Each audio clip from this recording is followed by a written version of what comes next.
Walker Kessler gets an A+ for growth this year. Massive development in a multitude of areas. We're digging into it next on Locked on Jazz. You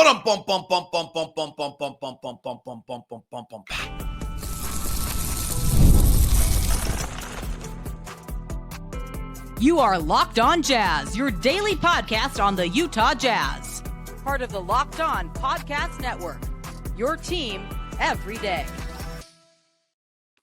How are you? I am David Locke, radio voice of the Utah Jazz, Jazz NBA insider. This is Locked on Jazz, your daily podcast on the Utah Jazz, give you insight, expertise, geeky numbers, and hopefully making it way better to be a Jazz fan each and every day.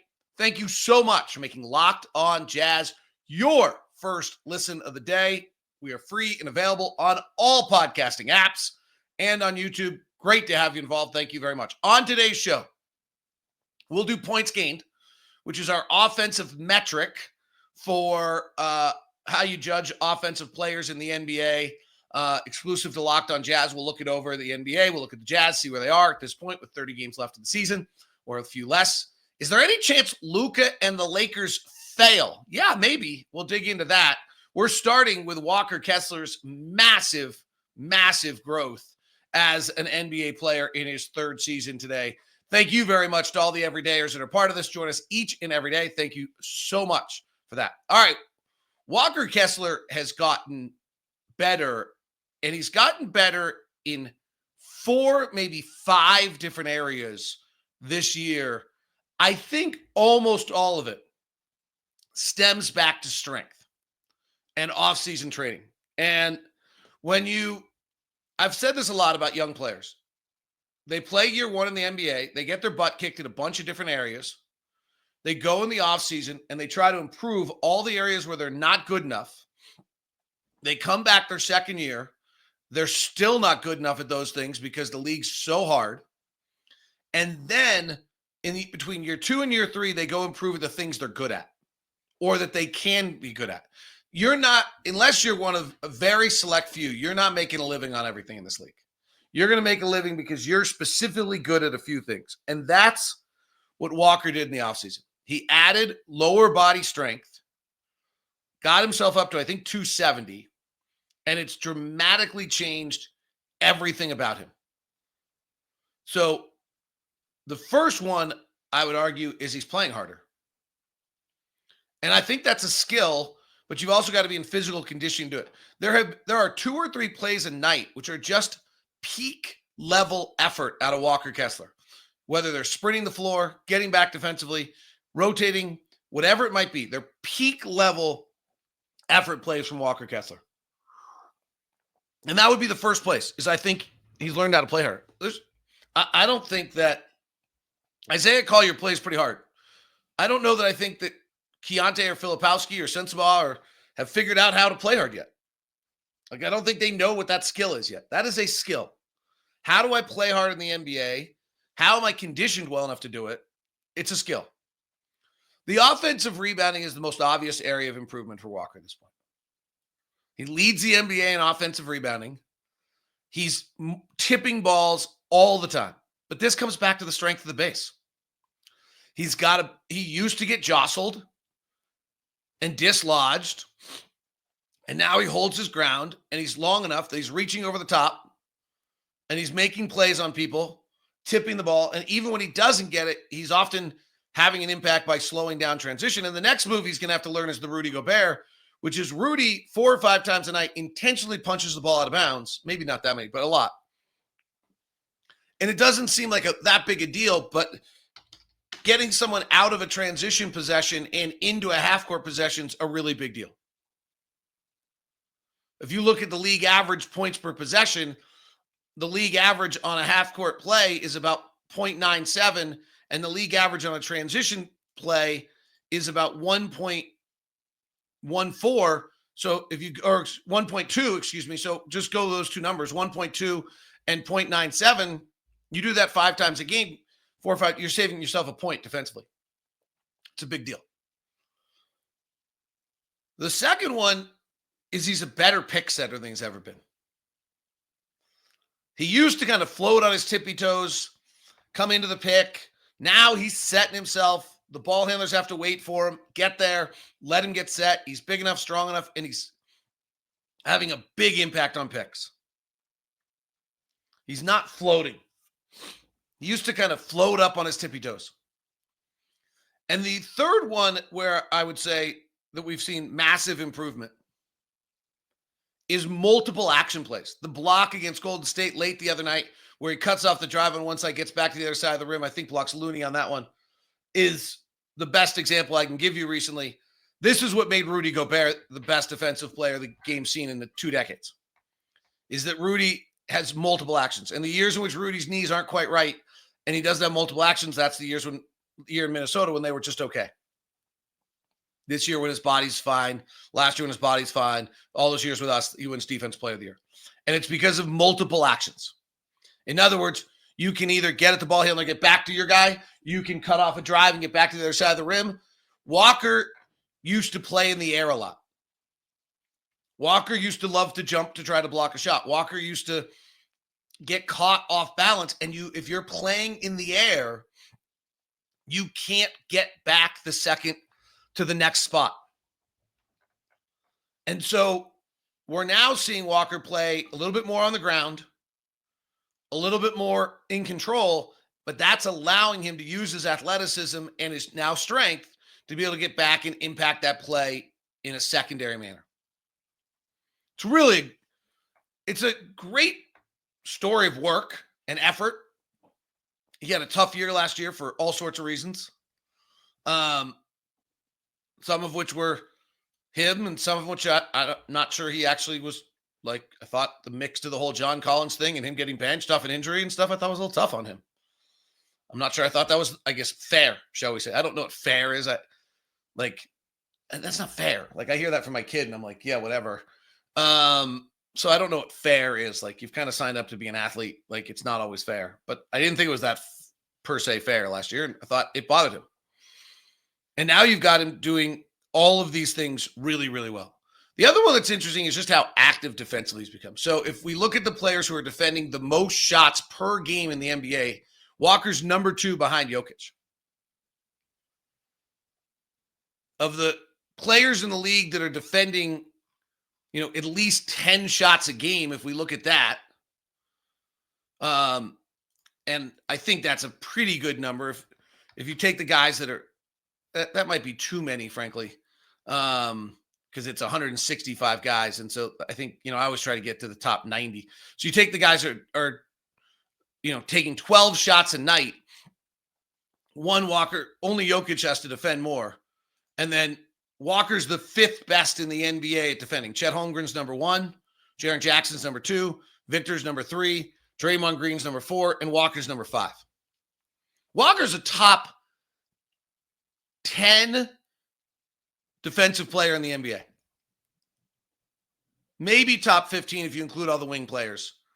But Chet Holmgren, Jaren Jackson, Victor, Draymond, those 4 are in there. And then, Mikal Bridges, OG Anunoby. I'm not sure I buy the Dylan Brooks phenomena. I think it's safe to say he's top 15 defensive player in the NBA. Could possibly make him all defensively. Walker last year defended 14 shots a game and teams shot 3 percentage points worse. This year he's defending 20 shots a game and they're shooting 5.5 points percentage worse. It's a huge jump. In his rookie year, Walker defended 15 shots a game at minus 2.5. So here's the last and final area of improvement. Walker, in his opening year, had a 2.5 percentage point impact on the shots that he was the closest defender. Last year, he took that from 2.5, he took that to 3.0. The team shot 3 points less against him than league average. And this year, he's vaulted that all the way up to 6.1. Excuse me, to 5.5. Draymond 6.1. That's a massive jump. And he's done it while now defending 20 shots a game. That's pretty fabulous. So there's the final step of that. We can look at it. You can actually look at it inside 6 feet too if you want to. It gives you just another perspective. The Walker defending shots inside 6 feet. Walker keeps people from 10 percentage points below league average. Again, if we played this same game and tried to find the guys that had, the top 50 or 60 of the league in this, I think you're at about 5 shots a game is the top 55. Walker's defending at the rim. Walker's defending 7.2 a game. The top guys in the league, Chet Holmgren's only played 12 games. Kristaps Porzingis, Daniel Gafford, Victor Wembanyama, Anthony Davis, and Evan Mobley and Walker Kessler are tied. Pretty incredible. So Kristaps, really for the season, Kristaps is 1, Gafford 2, Victor 3, Anthony Davis 4, Walker and Victor tied at 5. Or Walker and Mobley tied at 5. And if we go to last year, Walker was the 3rd best in the NBA behind Kristaps Porzingis and Rudy Gobert. Rudy's not in there this year, which is a little interesting, a little surprising, frankly. The year before with Walker, in his rookie year, sorry, my sort just went awry, so it's going to take me a second to find that because I just got Kelly Olynyk, and that was not good. There, Kelly Olynyk defended the most shots for the Jazz at the rim that year. That is not ideal. Walker was minus. So this is one that's interesting, is that Walker's impact at the rim this year is down a tiny bit. And it feels like it too, actually. But I think that's because he's defending maybe more shots or impacting more, or he's out on the perimeter a little bit more than he was because the Jazz are willing to have him switch. But his rookie year, he was minus 13% on 6.7 shots. And this year, it's minus 10. It's still 5th best in the league. This goes back to a comment that was made by some coach we played the other night who was talking about the rim finishing in the NBA is one of the most elite things that's not talked about a lot. And I thought that was an interesting perspective that what really, maybe it was Mosley, who was talking about what's really different about this league in any other league you ever watch is how well guys finish the rim. And this data would show you that rim finishing has improved a great deal across the league for everyone. So, and Walker still ranks as high as he did before as one of the 5 best rim defenders. And he's defending 1 more shot a game at the rim, but the percentage is down a little bit. But overall, the percentage is down from all the guys who are the best in the league. Kristaps is at 16, Gafford's at 14, Victor's at 13, and then the rest of the guys are 10. Walker used to be at 12 and 13. Those guys just aren't that many guys there anymore. Huge growth for Walker Kessler. Top 10, top 15 defensive player in the NBA for Walker Kessler. Jazz and the Lakers again tonight. Is there any chance that Luka Doncic and the Lakers fail? Sure there is. Next on Locked on Jazz. Today's edition of Locked on Jazz is brought to you by my friends over at Intercap Lending, and that specifically is my friend Steve Carter. Intercap Lending is a mortgage company that's shaking things up by making loans accessible, straightforward, and personal.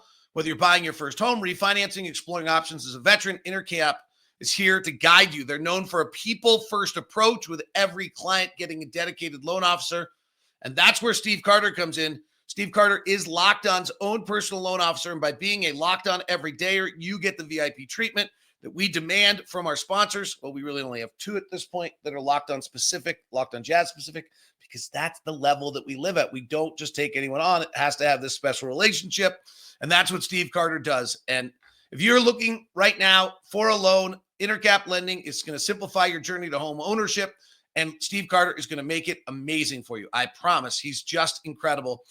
Katie Pennington wrote, I've worked with Steve on 3 loans. He gets the loan together quickly and great to work with. Carlos Alvarez, Steve is the best. Always on top of it, gets back to you after hours if needed. One of the best companies and persons I've dealt with in many years. Thank you, Steve, for the great experience. So email me at dlock09@gmail.com, and I'll send you over to Steve Carter to give you the VIP experience, or you can call Steve directly at 385-800-8528. That's 385-800-8528. That's our good friend Steve Carter over at Intercap Lending. Today's show is also brought to you by Wayfair. I was looking at Wayfair quite a bit yesterday because we are looking for things of this nature. My wife and I were on Wayfair and trying to see what we could find, and it's a pretty impressive site, I got to say. After all the things, your house might need a little TLC, declutter, reshape, whatever it might be for you. We're looking for some new furniture, fill some spaces. And that is where Wayfair comes in. The free, hassle-free delivery on the back end for even the largest items. The site, super easy to navigate.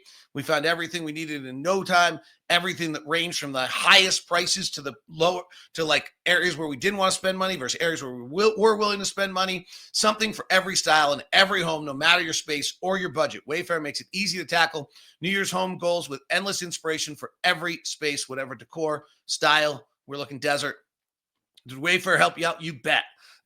So go check it out. Give Wayfair, go to wayfair.com and give your home the refresh it needs with Wayfair. Head to wayfair.com right now. That's Wayfair, WAYFAIR.com. Wayfair, every style, every home.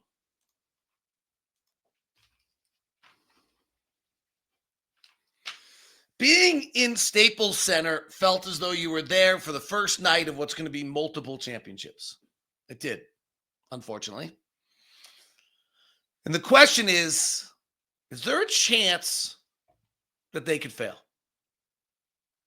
Is there a chance that Luka in LA could fail? Sure. Unlikely, frankly, but sure. And here's why. If we go back and look, and we'll look at points gained in a minute, but Luka is truly an offensive genius. But if we go back and look at Luka's points gained, and points gained, which we'll dig into in depth here in a second, is your offensive rating that we have built, which takes in, 1, the amount of possessions you use, and 2, your efficiency in using them. And it takes, for example, if we look at Luka in the 2021 season, Luka used 24 scoring opportunities a night. And if you were to take the amount of points Luka scored in those 24 scoring opportunities and distribute those 24 scoring opportunities just to average players, Luka only scored 0.7 points more than the average players. Luka in 21-22 was even less efficient at 0.2 points. He was really distinctly average in using his possessions. Doesn't count as assists when he creates for others, but in using his 25 possessions a night, which is a lot, he was average. In the 22-23 season, he took a huge jump. Huge jump. He went to 1.6. In the 23-24 season, last year, the team that he took to the NBA Finals, after taking the big jump of 1.6, and having that really pretty monster year at that point, he took another jump of 2.1. And that's why it seems like he couldn't fail. Because this last 2 years of jump of 1.6 to 2.1 is just a massive change in his efficiency as a player. Now this year, it's been the opposite. Because he started poorly and he wasn't as strong and wasn't as solid. And so he's back at 0.3. And if Luka is going to go use 24 scoring opportunities a night at 0.3, then it doesn't work that great. But the thing that Luka's really done is in the last 2 years, he's vaulted himself into the top most efficient offensive players in the NBA. What's interesting about it, and you look back at Luka and the least efficient, he went to the line 11% of the time. And now he's going to the line 12, just up to 12%. He's increasing the amount he's going to the line every year. 2 years ago, he went 15% of his possessions to the line. That's where he's improved. He's getting to the line more. The other one that would say, okay, is there any chance that Luka might fail? In the 2021 season, back 5 years ago, the defense was 5 percentage points better when he was off the court. The offense was 6 percentage points better, but he was only 1.8. In the 21-22 season, the Mavericks were better when he was off the floor than on the floor. His defense was 4.2 worse.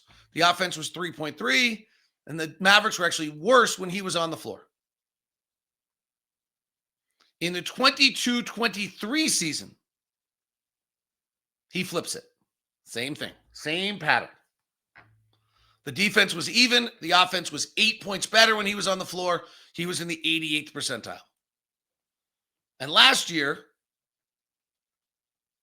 he was jumped it again. The defense was actually 4 points better when he was on the floor. The offense was 8. He was plus 12. He was in the 96th percentile. So, is there any chance that Luka Doncic and the Lakers could fail? Honestly, and it breaks my heart to say this, yeah.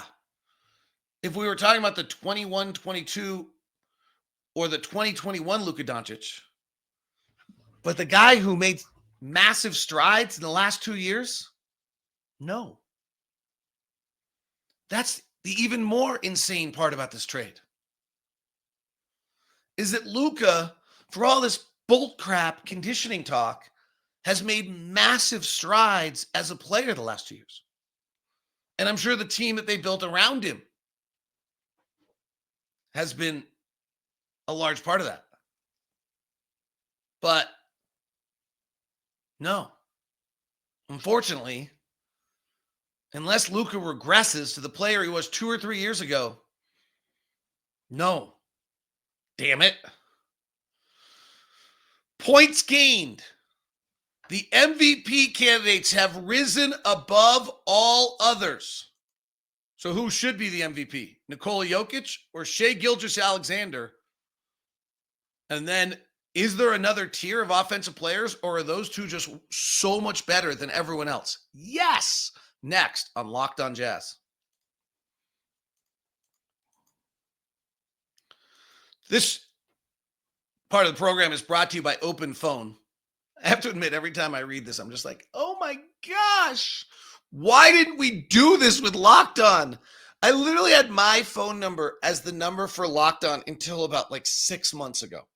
And I would just get, hey, I just want to tell the Locked On Guardians host like 5 times a day, which was great.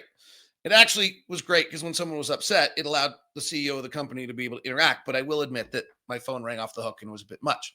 This is where Open Phone comes in. It is the #1 phone system designed to help you keep your work and personal lives separate. If you're running a small business, your personal phone becomes your business phone, as I just told about. So you're juggling customer calls all day and night. Your team grows, it becomes impossible to manage everything. So for just $15 a month, which is the cost of a few coffees, you get complete transparency, visibility into everything happening with your business phone number. Open Phone works through an app on your phone or computer and integrates with tools like HubSpot or hundreds of others. It also uses AI-powered call transcripts and summaries, so you'll have a rundown of your calls, action items, second you hang up, and if you miss a call, no problem. Automated messages are sent directly to your customer, ensuring never miss an opportunity to engage. Right now, Open Phone is offering 20% off your first 6 months when you go to openphone.com/lockedonnba. That's openphone.com/lockedonnba, 20% off your first 6 months. Openphone.com/lockedonnba. If you have existing numbers and another service, Open Phone will port them over, no charge. Go do this, because I didn't, and I wish I did.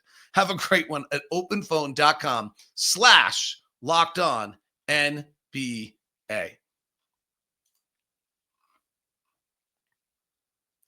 We have a brand new daily newsletter for you that you can get every single day on Locked On. It sends you the latest update, whatever we might be talking about. Plus, it has the national articles of Katie Heindel and Mike Schreier and Josh Lloyd's fantasy tips. It's the ultimate one-stop NBA newsletter. Make sure you go grab it at lockedondaily.com. That's lockedondaily.com. All right, points gained time. Points gained is our offensive metric that we use on Locked on Jazz to evaluate offensive players. I'll look at a few specifics today, post-trade deadline. And what it looks at is it takes a look at those at the first. I'm throwing it up on the screen for those on YouTube. I think it will be hard for you to probably. There you go. Okay. First thing it looks at is how many possessions you use, which is a skill. Like being able to get a shot off in the league is a skill. And the second thing it looks at is how efficient you are. So the #1 player in the NBA right now is Nikola Jokic at 4.2. Let me put this in perspective for a second. Every year, there's about 3 guys over 3, and then there's about 10 or 11 guys over 2. So last year, Joel Embiid was 3.2, and Joel was 3.5, Giannis was 3.2, and Jokic was 2.8. The year before, Jokic was 4.3, Durant was 4.1, Embiid was 3.7, Steph was 3.2. Best offensive players in the league. It's pretty, passes the eye test. Year before that, Jokic 3.9, Gobert 3.5, Durant 3.2, Giannis 3.2. And in 2021, the year before, Curry 4.0, Durant 3.8, Zion 3.2, Jokic 3.1. Jokic is really on quite a run. So Jokic in 21 was 3.1. In 21-22, he led the league at 3.9. That means he's scoring 3.9 points more than the average player would with his possessions per night. 22-23 is 4.3. 23-24 last year was 2.8. And this year, Jokic is back to 4.2. Shai Gilgeous-Alexander is number 2 in the league at 3.5. So Jokic is considerably better than Shai offensively, and the two of them are way better than the rest of the league, is really what you're seeing here. Okay. Number 3 in the league is Domantas Sabonis. Jared Allen is 4. Kevin Durant is 5. Daniel Gafford is 6. Karl-Anthony Towns is 7. He has slipped. He was up at the top. Cam Johnson in Brooklyn is 8. Giannis 9. Norman Powell, not an all-star, is 10. That is a travesty. Jalen Duren 11. Big guys have become more and more important to efficiency. Dunking in a league where everyone's denying the rim is more and more important. That's the interesting one. For all the talk about too many threes, the dunk has become more important.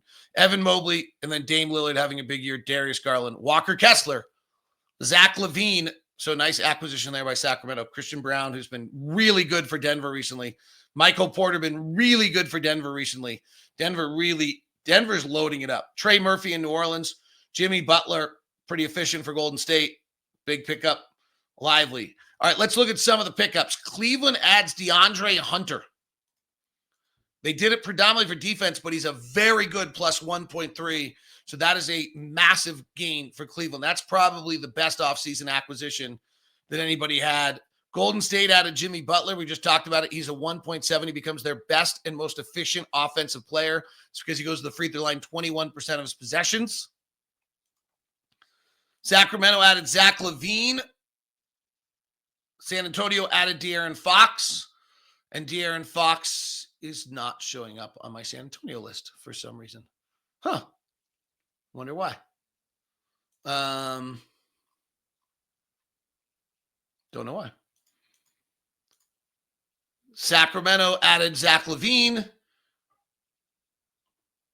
who was there earlier. There he is. Zach LaVine 2.0. So really high-level offensive players move teams and should actually help in every way, shape, or form on those. All right, let's go back to the most efficient players. Let's look at the Utah Jazz for a second. Then we'll look at least efficient players, and then we'll look at the last 10 games.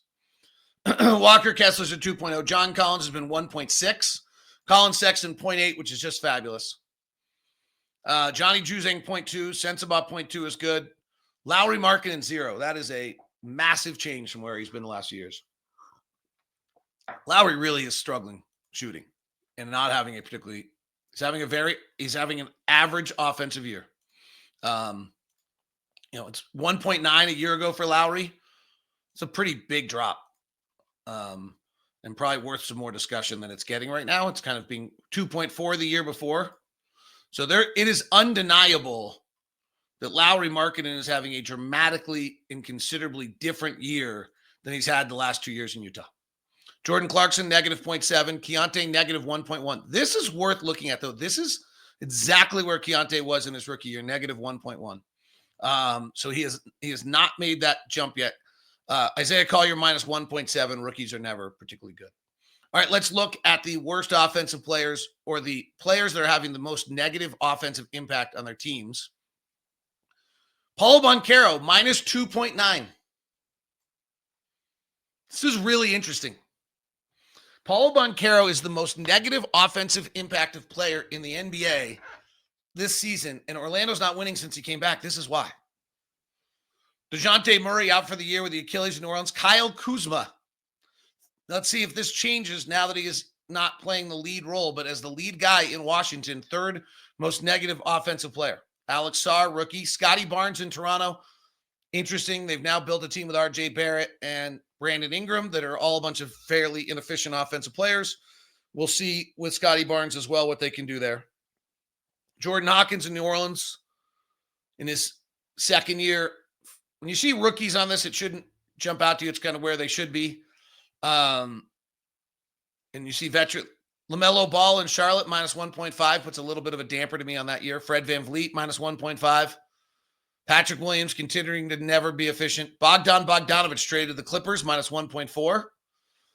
See if that actually helps or changes. Players don't often change. Brandon Miller in his second year is a minus 1.3. Cade Cunningham, for all the talk, and I'm on board with Cade Cunningham. I am in love with Cade Cunningham, but that minus 1.2 is interesting. Bam Adebayo not having a good year in Miami at all for a center. This one's really interesting. We ran through that top list of players. They were all plus, all the guys that dunk all the time. Bam's not that guy. This hurts Miami. And Alfred Şengün, minus 1.2. Houston's a mystery to me. All their players are inefficient, yet somehow they're able to survive. Last 10 games, we'll run through the last 10 games. Jokic at 5.8, astronomical. Tyrese Maxey at 4.0, Trey Murphy at 3.8, Michael Porter Jr. at 3.7, Shai's at 3.5. Chris Middleton hasn't played much in that time. Anthony Edwards on fire, 3.3. Rui Hachimura, one of the hottest players in the NBA, will be in the house tonight. Giannis, 3.2. Bradley Beal, 3.2. Hasn't played much. Jaren Jackson Jr., Kevin Durant, OG Anunoby, Harrison Barnes playing well. Christian Brown is really on fire for Denver recently. Austin Reeves for the Lakers as well. Coldest players in the NBA. Last 10 games.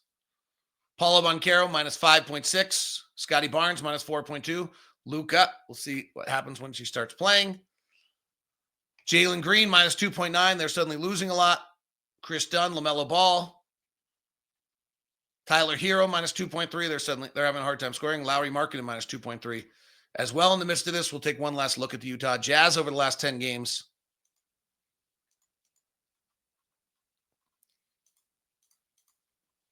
Colin Sexton, 1.1. Walker, 1.1. Johnny Juzang, 1.1. Kyle, positive. That's great. John Collins, 0.9. Jordan Clarkson, 0.5. That's good for Jordan. He's not usually positive. Keontae down to minus 0.6 because he's going to the free throw line a lot. I didn't mention that well enough yesterday when I said the ball's got to go in the basket. Keontae getting the free throw line 14% of his possessions is really great. Isaiah, minus 1.0. Lauri Markkanen, minus 2.3. That's a surprising number right there. All right, that is Locked On Jazz today. Thanks so much for tuning in. Hope you enjoyed Points Gained, unique and exclusive just to us, as is our newsletter. So go to LockedOnDaily.com and get your Locked On Jazz daily newsletter. Plus, follow me on all the socials at DLock09. And if you have not followed or subscribed to the program, please do. Love to have you. Hit the bell button on YouTube. Have a great day. On video, we'll send you the first ever national 24/7 NBA channel called Locked On NBA. And on audio, check out Locked On NBA Game Night, every game, every night. Have a great one. Thanks so much.